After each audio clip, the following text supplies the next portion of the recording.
All right. Well, thank you all for joining this evening. And to kick us off, I'm going to pass it to Hero. Thanks, Adam. Welcome, everybody. For those that I have not had the opportunity to meet yet, I'm Hero Vicaria. I'm the Director of Leadership Development at NASP. We are so excited to share some updates regarding the Interstate Compact for School Psychologists. Our model legislation was introduced in December 2023. So the purpose of this webinar is to provide an overview of the Interstate Compact, next steps in the process, and pursuing that state enactment piece and standing up the commission, and also information on what state leaders can do in the short and long term. So just some steps to guide all of us around that. So on that note, I'm going to welcome Adam Deersing, a senior policy analyst at the Council of State Governments, who's going to go over all of this information with us. So Adam, right back at you. Okay, thanks, Hero. As was mentioned, my name's Adam. I am a senior policy analyst at CSG. We are a membership organization, nonpartisan, nonprofit. We've been around since the 30s and focus on helping to foster policy innovation and ideas through research-based guidance and technical assistance to all three branches of state government in all 50 states and U.S. territories. And so we are an available resource to state leaders on a multitude of issues, but specifically what we'll be focusing on today is the work that I do with the National Center for Interstate Compacts. This is a foundational policy portfolio for CSG. We've been working on this since the beginning to help states negotiate and enact interstate agreements to collectively address issues that they would rather remain purview of the states and not become federal policy issues. And so one of those is occupational licensure, and that has been kind of the prevalent trend for interstate compacts in the last 25 years or so. So we'll get into how that looks generally, as well as specifically for school psychologists. For those of you that might not know, interstate compacts are a policy tool to create binding legislative contracts between states. We all generally carry one of these around with us every day in the form of our driver's license. So this was Bring it to me. A policy issue that was something that the states wanted to maintain control of, but didn't see a huge benefit in having a federal voice on the issue. And so they collectively came together to develop the driver's license compact, which all 50 states have consistently been a member of, although there were some threats from states in the last couple of years to withdraw, but that has never come to pass. So some of the key features of interstate compacts is that they cooperatively address shared problems, something like interstate licensure, but also sharing of natural resources is a very common use of interstate compacts. Something that you all might be familiar with is the Military Interstate Children's Compact, which focuses on graduation requirements and support systems for military children as they enter new school systems because of a transition in their parents' career. So that relates pretty closely to the work that we do with the education professions in interstate licensure compacts.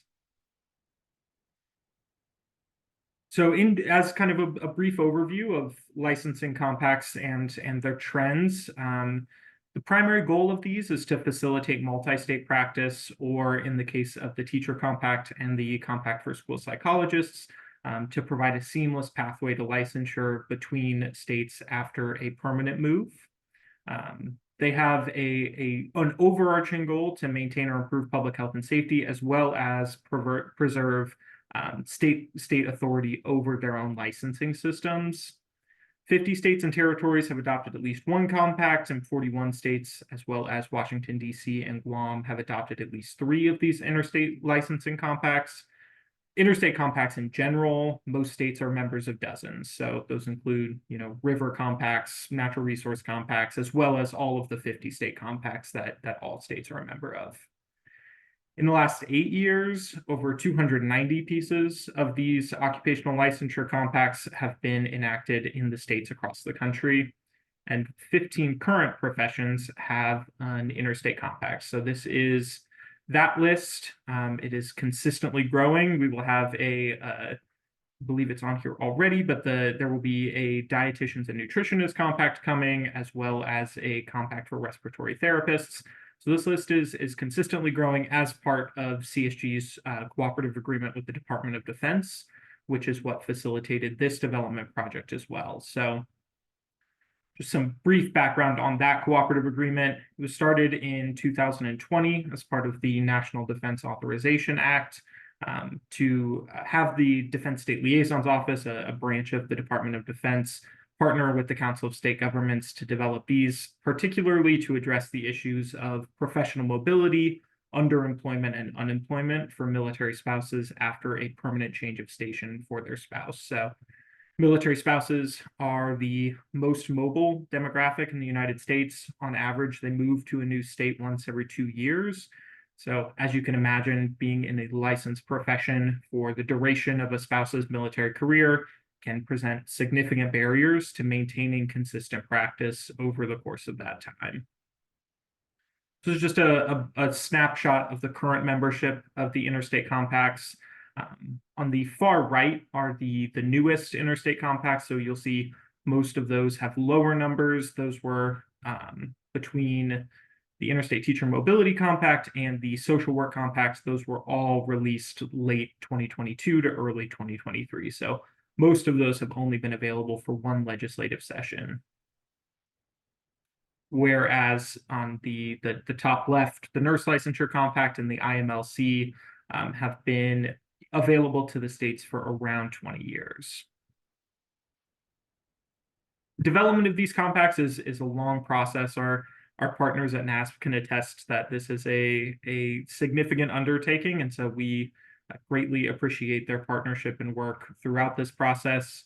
It started in, Eric, correct me if I have my dates wrong. I believe our first meeting of the technical assistance group was in September of 2022, if I'm correct about that. It may have been a couple months later. But that group is comprised of 20 state officials, stakeholders, and issue experts, including notably members of licensing offices, as well as state legislators that handle these issues directly. That group examined issues, current policy, and most importantly, focused on the uniformity that already exists in state licensing systems for school psychologists and in the status quo. So we always say that compacts are best built on uniformity and existing uniformity. And so the standards that we looked at when we developed the recommendations from the technical assistance group were based on that current uniformity that exists. And so we'll dive into that a little bit when we get to what the requirements are for a license under this compact. Those recommendations that were developed by the TAG were taken to a compact document team. This was a smaller group that was primarily made up of attorneys within state licensing offices and attorneys that deal specifically with compacts. They drafted the first version that was released for public comment for a period of 2 months in the summer of 2023.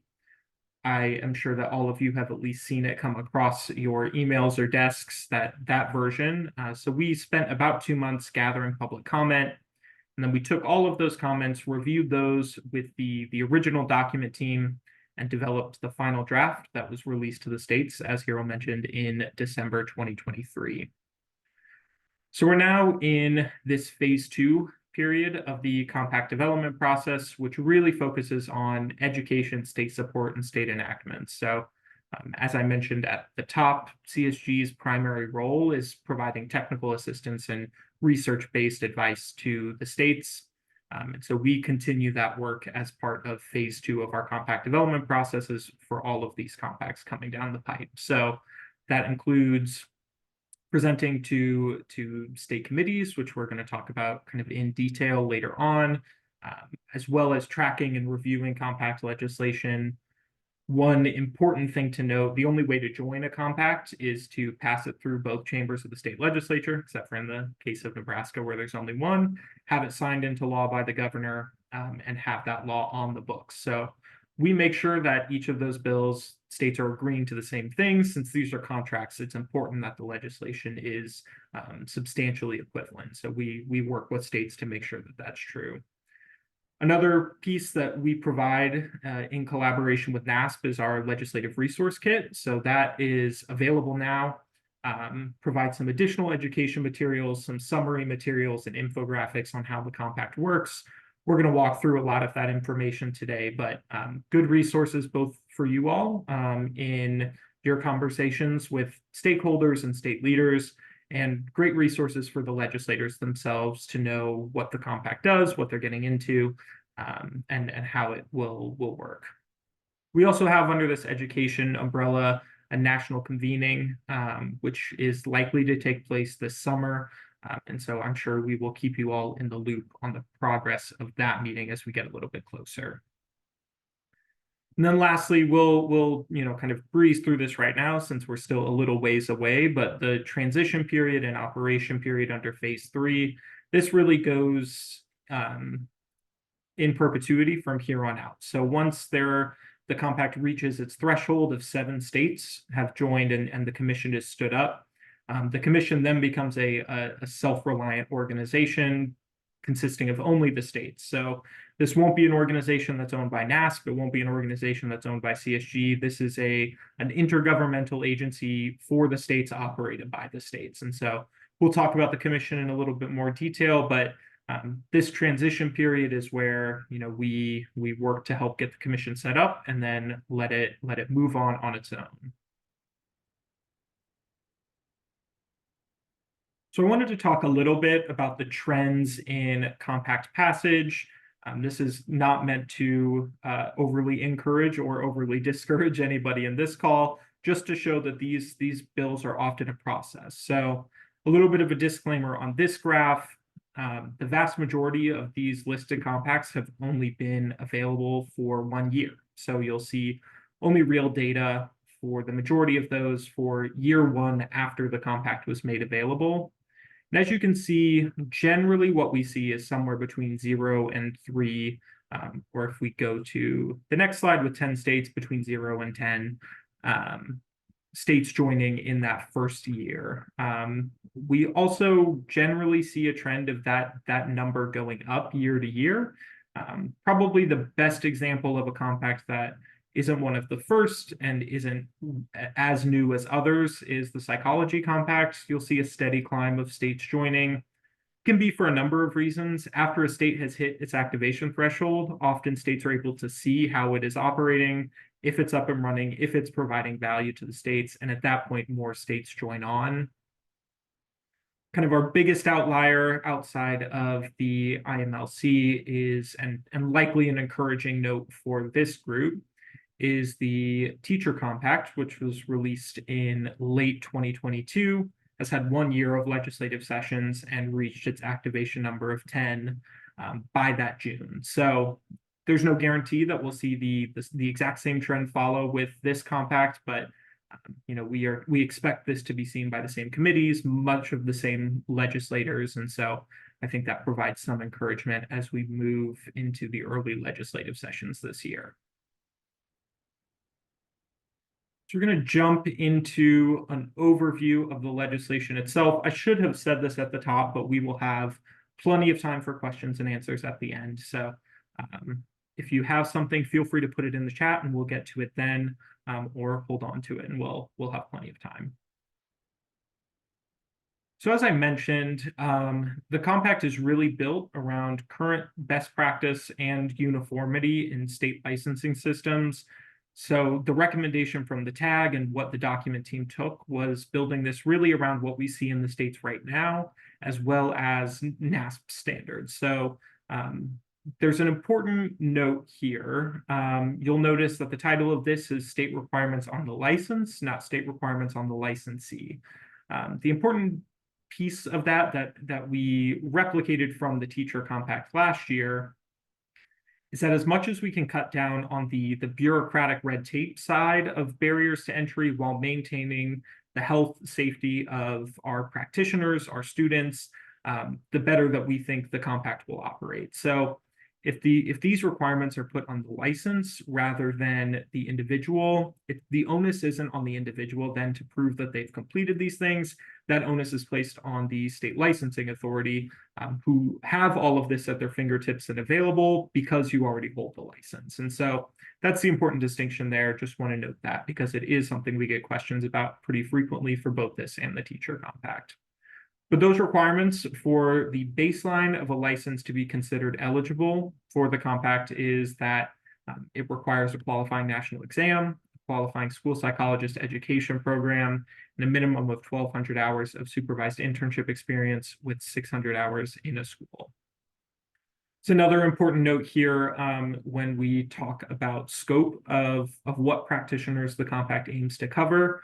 Those are school psychologists titled practicing or providing school psychological services in a school setting. So there are states that have additional licenses for school psychologists to practice independently. We're really focused here on school psychologists practicing in a school. So this really distills the function of the compact to a practitioner, along with the next slide, into its base components. So unlike something like the nursing compact, but much closer to the teacher compact, this isn't focused on granting a practitioner a license that allows them to practice in multiple states. This is about a seamless transition of license and an easier way to maintain multiple licenses for practitioners who wish to move to a new state or moving to a new state outside of professional reasons, or who wish to practice in multiple states under an existing state license.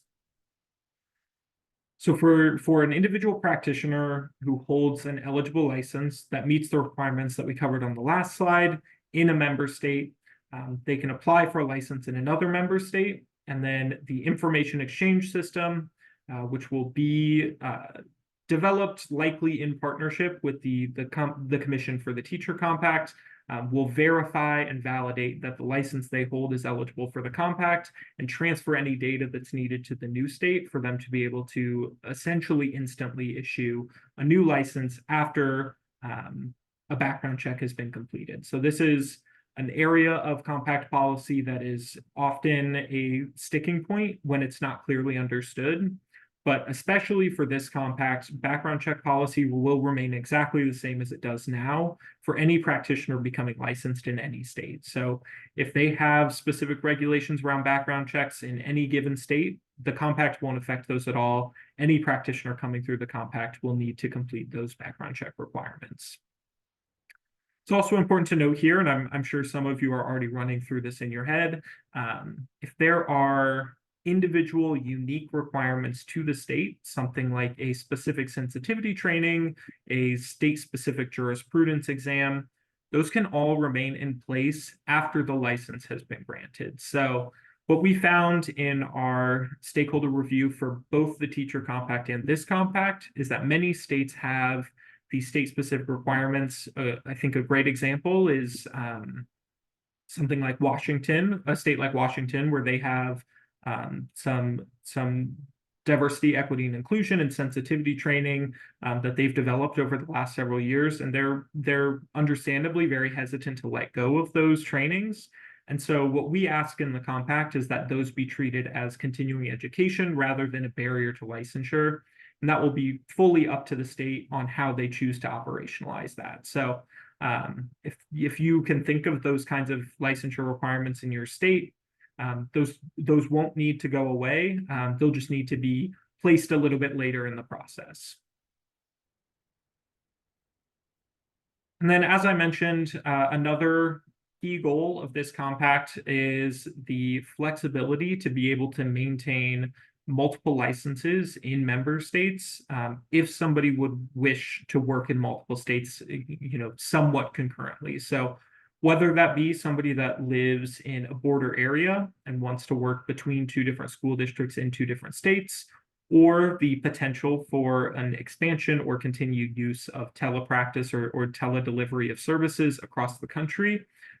It was the opinion of the technical assistance group and most of our stakeholder review that be a key component of the compact. And so The direction that was taken by the drafting team to address that need is this renewal provision, in which a practitioner only needs to complete the content requirements, so continuing education, additional exams in their home state. So the state that they used their license to get into the compact, that's the only state where they'll need to actively renew.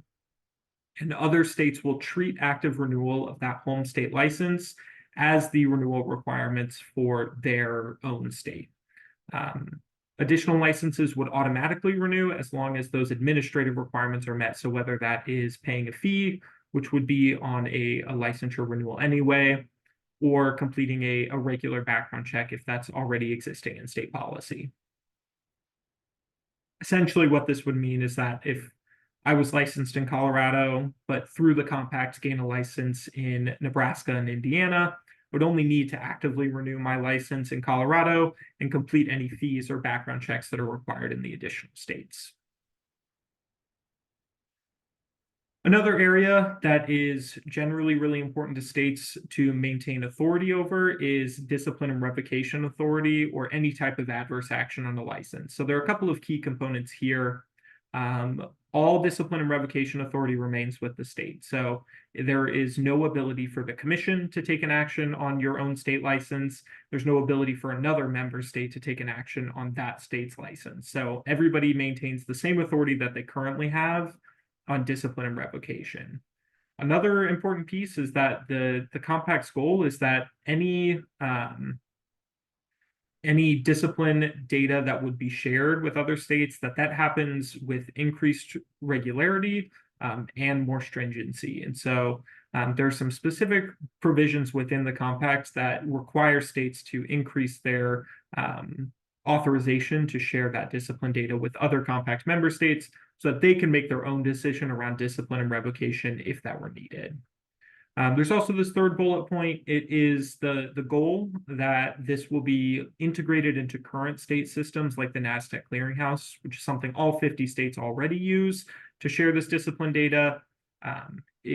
We believe as strongly as possible that the most seamless way to integrate these compacts into licensing systems is to incorporate them into already active systems and just beef them up to meet the needs of the compact. So that's why that bullet point is there. We'll kind of breeze through these other sections. So the back half of the model language, if you're reading through it or following along, is what we generally call the boilerplate. This is really about operating and facilitating the compact after the activation threshold is met. So this includes the Compact Commission, which we're going to talk about in more detail in just a minute. But as I already mentioned, a intergovernmental organization of the states only to facilitate the compact. There's a specific section about the Commission's rulemaking authority, the facilitating information exchange system, which I just described, oversight, dispute resolution, and enforcement between compact member states or between member states and non-member states as needed. Effective date, withdrawal, and amendment. The important note to here, which I've already hit on a couple of times, is that activation threshold of 7 states. This also provides the avenue through which a state could withdraw, which generally, and actually has never happened with one of these licensure compacts, as well as the avenue for amending the model legislation itself, which is something that we hope never has to happen. Construction and severability, the key piece to hit on here is that severability portion, which essentially states that if some part of the model legislation was found to be unconstitutional either by the US Supreme Court or by any individual state Supreme Court, that section is severable. It doesn't make the whole piece of legislation unconstitutional. And so that's an important note, especially where we might see conflict with individual state constitutions. Generally, those are changed to meet the needs of that state constitution prior to the compact being joined. If by chance it wasn't, or if new case law reflected a need to examine the constitutionality, that would still be a severable portion and the rest of the compact could stand. Not something that compacts run into very often. And then binding effect of the compact and conflict with other laws. This is one that sometimes gives legislators a little bit of a start, but is settled case law and has been for hundreds of years that when compacts have conflict with existing state laws or new state laws, then the compact supersedes those to the extent of the conflict, with the only exception being, as kind of I alluded to previously, conflict with a state constitution, in which case the constitution supersedes the compact. Okay, so what's next? So the next kind of, after legislative sessions are done, that 7-state threshold is met. The next kind of major step is standing up the Compact Commission. So I've hit on this a couple of times, but this is a joint governmental agency comprised of one representative from each member state. It's important to note that within the legislation, that representative is not a political appointee. It's somebody from within the licensing system, with the default being the administrative head of the office in the state government that handles educator licensing. And so this is somebody that's familiar with the licensing system, which is an important piece, not somebody who is a political appointee. The commission's primary prerogative and really legislatively limited operational capacity is to implement the compact. So they have rulemaking authority to do that.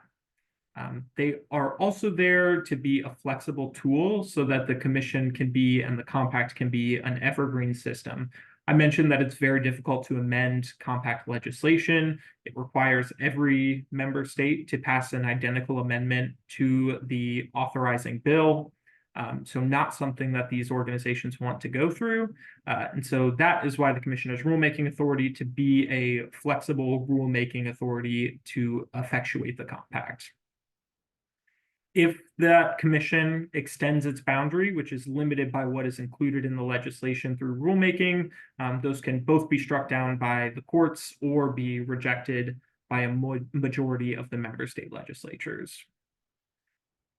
Important to note, as I said with discipline, rules can't apply to practitioners not seeking to practice via the compact. So this goes along with another important point of state sovereignty, that all existing pathways to licensure remain open even if a state joins the compact. So if the state has existing maybe bilateral reciprocity agreements with a neighboring state, or existing reciprocity for a certain level of school psychologists coming from another state, or in some states what we've seen is universal license recognition, all of those pathways remain open, as well as simply applying for a new license in another state. The compact only opens a new pathway to licensure and provides an additional tool to state regulators in granting licenses. And again, rules cannot extend beyond the implementation of the compact. They would likely be challenged in court. So we'll go over this pretty quickly. One of the kind of key pieces in compact legislation is we see some states tend to be very compact friendly. They like to pass these quickly and often. Some states don't generally like to pass compacts at all, although we're seeing less and less of that. More states are interested and active in joining these, especially these licensure compacts. And some states like to wait a couple of years, especially once the commission is up and running, before they jump in and join. And so this chart does a decent job of illustrating which states tend to be early adopters, from paler to darker being the early adopters to the later adopters. Is slightly, well, I won't say it's misleading. It's without a more complete picture, this can be a difficult chart to interpret, but it's a good kind of brief illustration of the states that are the most quick to join compacts. Those tend to be Utah, Colorado, Kentucky, Florida, and some others, but those tend to be kind of the earliest adopters.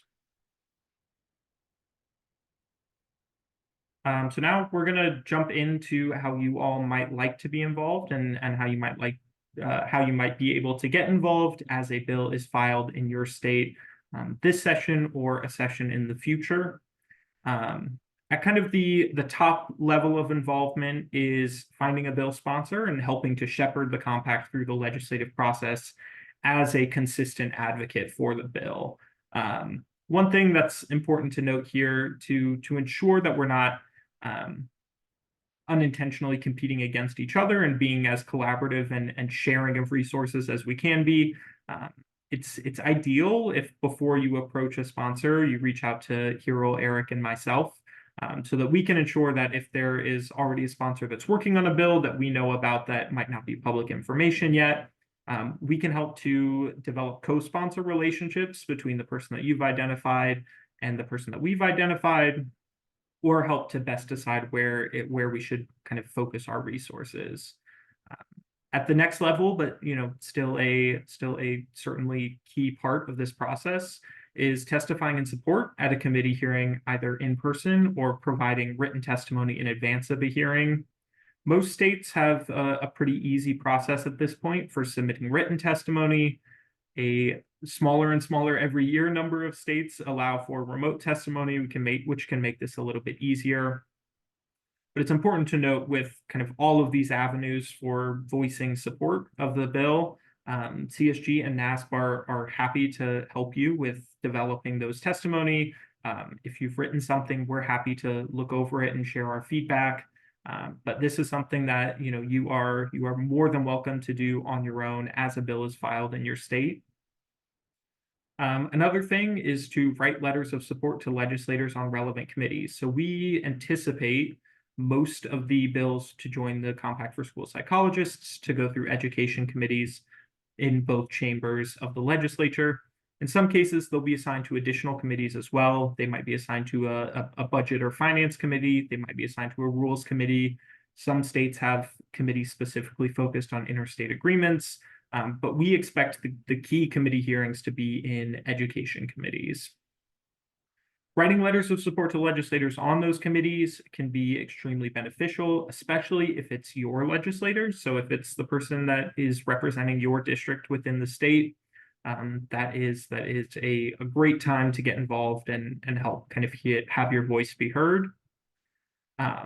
We'll also, so I think we're going to do this kind of as a collective, but writing general letters of support for us to host on the landing page. So we'll be talking about how state associations might be able to do this. So we'll have more information to share with you all about that if it's something that you're interested in. And then kind of at the lower level tier of involvement, but still really impactful and beneficial, is reviewing the link that I believe Eric put in the chat already, and sharing those educational resources and the model legislation with your network. It would be great to have lots of champions in each of your states to help champion these bills. And so that can be a great way to share this information. And if nothing else, then folks are more prepared when it becomes enacted in their states and what it means for them as practitioners. So always extremely beneficial to share that with your networks in the profession. So, Adam, I'm just going to add a couple points. This is Sure. Stacy, and I just want to emphasize that for those of you as state leaders, one of the things you can do right now is if your state is likely to be a state that tries to become part of the compact, it's helpful. You don't usually get very much leeway before these bills drop in the state legislatures, and you may only get like a week or maybe 2 weeks at the most to plan for your testimony. So one of the things that's really helpful is having people who can tell a story about their own personal experiences. It's the whole, if you went to PPI, it's what we always talk about, putting a face on the issue, right? Bringing a personal story, a personal anecdote, showing a concrete example of how this particular bill would really benefit individuals in a state. And most importantly is really the issue of military spouses. Military spouses, as Adam pointed out, are the ones who are the most impacted by these licensure bills and having to get a new license every time they move. If you can find in your state a school psychologist who's a military spouse who can tell a story about the fact that they have had 3 or 4 licenses and they have had, paid this much money and it's been this complicated to track all of the professional development, that's a great person to have in the wings to help develop testimony that can be shared with through your state associations. Another example is rural areas where it's really hard to access service providers. A lot of times in states where you have, states touching other states, if the states actually were all part of the compact and you had a practitioner down in a very rural area, down in a corner, connecting to other states, they could actually work in multiple states and serve multiple communities. And then, thereby getting more access available to, mental health and school psych services. And then any other people that maybe have high mobility jobs, just trying to find people who could really tell these stories and who could really help bring that personal look to it all is really important. And that's something that all the state associations can kind of start thinking about and doing now. And if you check with your state associations and you have a hard time finding somebody, go into some of the NASP interest groups, like the Military Families NASP interest group, and ask, is there anybody in here who has a story to tell from our state, and then build a relationship with them so that when the bill does get dropped, you can then quickly be able to put that testimony together and you won't be scrambling at the last minute. So just a suggestion or two in regards to developing that testimony. Thank you, Stacy, and can't agree with you more. We often only have a couple of days of lead time before testimony is required, and so as much as we can do in advance, the better. This is a more important note for legislative staff and sponsors, but good information for you all to have when having communication with those folks. As I mentioned right at the top, compacts are legislatively enacted contracts between the states. So it's really important that the language is the same between the states, at least to what we would consider substantial equivalency. So we'll be working with legislative sponsors and legislative staff as early and often as is humanly possible. But as much as we can encourage the use of the direct model language from the CSG website, the better. And with that, I will open the floor to questions and happy to answer those. I'll also add, if we can answer questions that are specific to your state now. I've also put my email here. If you are curious about, your state's general aptitude for compact enactment, what compacts they're a member of, who has sponsored those bills, my email is there, and feel free to reach out. I'm always available. Hi, I have a couple questions. I'm Jennifer Kirkpatrick. I'm in Arizona, and so regarding the language, I know you're using the term licensure. Is it going to matter if we call it certification versus licensure? When you think about that consistency across states, that's the first question. And I have a follow-up. No worries. So that's a great question, Jennifer. It won't matter what term you use. So we within the definitions, which is Article 2 of the model legislation, we define license to mean any of the terms that could mean an authorization to practice school psychology. So certification is fine, license is fine. Any term that states use is perfectly acceptable. Okay, my second question is about the qualifications for this certification. So you're recommending that you have the national qualifying exam, and so that isn't a part of our state certification requirement at this time. And so I'm thinking that maybe like there's a step before this that we need to look at, which is our state certification requirements. We've already got it aligned, so they'll accept the NCSP. So there are definitely people who have taken it as a part of the route to becoming certified, but it's not required. And so I don't even think the state houses those exam scores. And so is that something we should be looking at maybe as a precursor to this interstate compact? Because I think Arizona would be open to it, but the certification piece isn't going to meet these base requirements. Yeah, another great question. My first instinct is to say probably not. Arizona probably already meets the baseline requirements. So qualifying national exam is also a defined term, and within that defined term is the ability for the commission to approve exams by rule.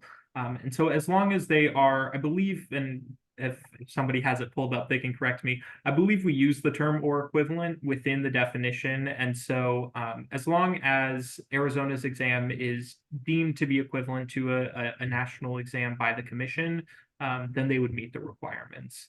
That being said, if that wasn't true, then it would be the way that this compact is structured and a little bit different than other compacts. Arizona could join the compact while they're working on their individual state requirements to meet those. The license then would just not be eligible until those requirements are met. So doesn't necessarily need to be a hold on the bill being filed in Arizona if that were to be the case. But my first instinct, and I'm happy to look into it in more detail and have a follow-up conversation about this, is that Arizona would already be qualified to join the compact. So we don't have any kind of exam. You just need a degree in school psychology and an internship. So you're saying something in that would actually be a proxy for an exam? Or do you actually have to have some kind of exam? You would probably have to have an exam. Yes, you would need to have an exam. So yeah, so this is something that we can work on and is a not uncommon in licensure compacts at all, that states tweak their in-state licensure requirements to meet the baseline of the compact. Yes, you would definitely need to have some kind of exam as a baseline requirement for licensure in Arizona. But happy to work with you on that. It's something that we do pretty frequently with compacts that have kind of that baseline requirement. Great questions. Thank you. How's it going?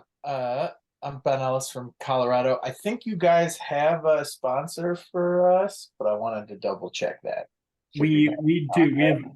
We have a number of sponsors for you all. So yes. Sweet. All right. I was pretty sure, but I wanted to double check.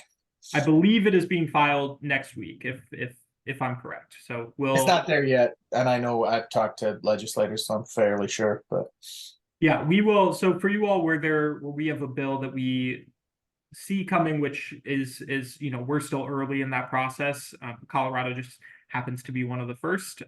We'll reach out to you all on what we anticipate being committee dates when we get them, and the opportunities for you all to participate if you'd like to. cool.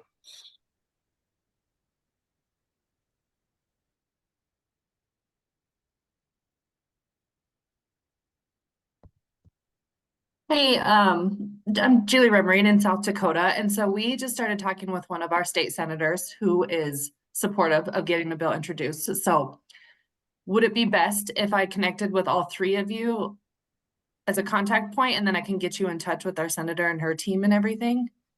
Yes, that would be great. We would be really, as long as everybody's in the loop, that's great. There's no, nobody needs to clear anything with us. We don't have any sort of authority. But as long as everybody's in the loop, and then we know that we're not needing to look for an additional sponsor, then that's great. So introductions are great. And then that's all up to you all. Okay, great. I think they had asked me to to connect with the national group. So I was just wanting to make sure. The other resource that's available that I should just say now for all of you is the Defense State Liaison's office, who is the cooperative agreement with CSG to develop this compact. They have regional liaisons for every state, and so if you're in need of somebody to really speak to that military spouse perspective, those are great people to look to, and we're happy to to connect you all with that group as we see bills filed. Hey, this is April. I'm from Kentucky. I was just wondering if you all had any leads in our state. Great question, April, as I sit in Lexington now. Hey. Yes, I think we do. So I gave a presentation there was an interim committee on student safety and mental health this off session. And I believe there is somebody within that group that is planning to sponsor, still doing follow-up calls with the members of that interim committee, but I will absolutely keep you in the loop as we get more information.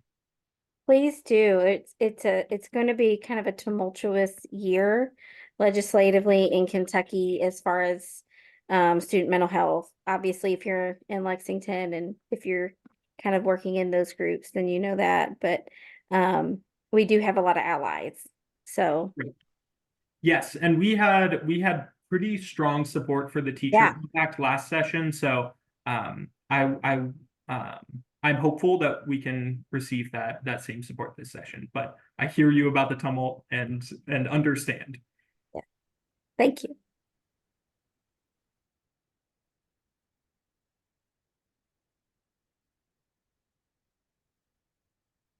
Austin, on Florida, we haven't gotten any direct information on Florida yet. We welcome your suggestions. It was a unanimous passage by Florida for the teacher compact in 2023. So I'm hopeful we can look to the same sponsors there.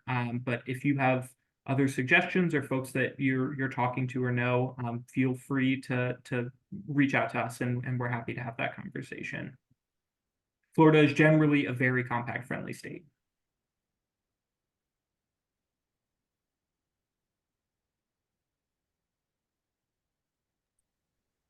Is having your NCSP going to be built into this in any way, or is it only going to be if it's a path to certification in your state? Great question. So compacts as a rule try not to name third-party certification by name. So the goal was to build the compact around as close to equivalent to NCSP requirements as we could. But to preserve the state sovereignty piece and the evergreen nature of compacts, we generally avoid naming those additional certifications as a named part of a compact requirement. So NCSP as a signifier isn't a direct entryway into the compact. Great question.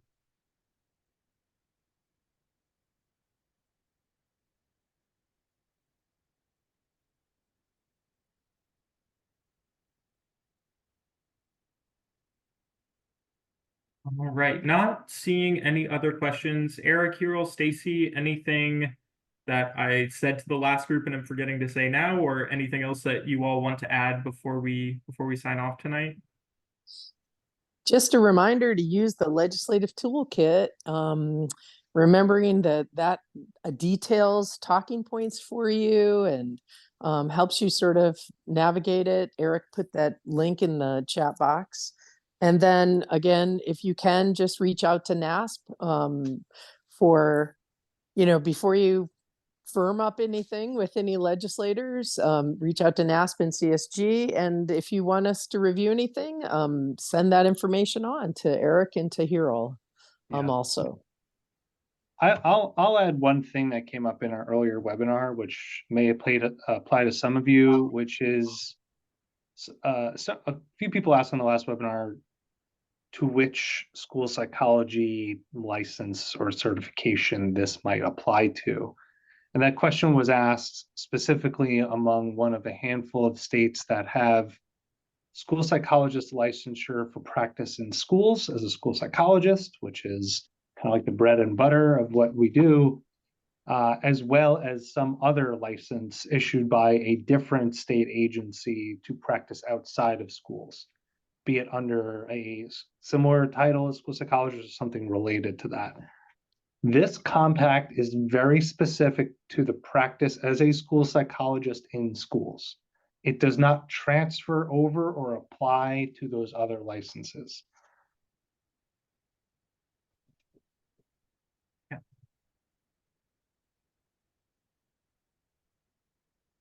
Okay, well, thank you all again for joining us this evening. We really appreciate your support. I'll hit on it one last time. I'm always available. Feel free to reach out to me by email. As we approach committee hearings in your states, I'm always happy to review testimony, work with you on developing testimony. Anything like that that you might need, we're available for. Connecting with DoD folks that that may be helpful as well. We're happy to do that. And then last thing that I'm sure will happen, if you come across yourself a technical question that you need support for, or if you're asked a technical question that you need support for, Eric, Hero, Stacy, and I are all going to be able to answer those questions. So feel free to reach out to any or all of us on kind of compact specific questions. Some state legislators are very used to working with this kind of legislation, and some aren't. And so that's what I'm here for. If you need additional support in those conversations, hopefully I'll already be in them, but if I'm not, I'm available to help with those. So we really appreciate you all taking the time tonight, and hope you have a great rest of your evening. And we look forward to working with you all over the next year or so, or longer, depending on your own state. So thanks again, and have a great evening.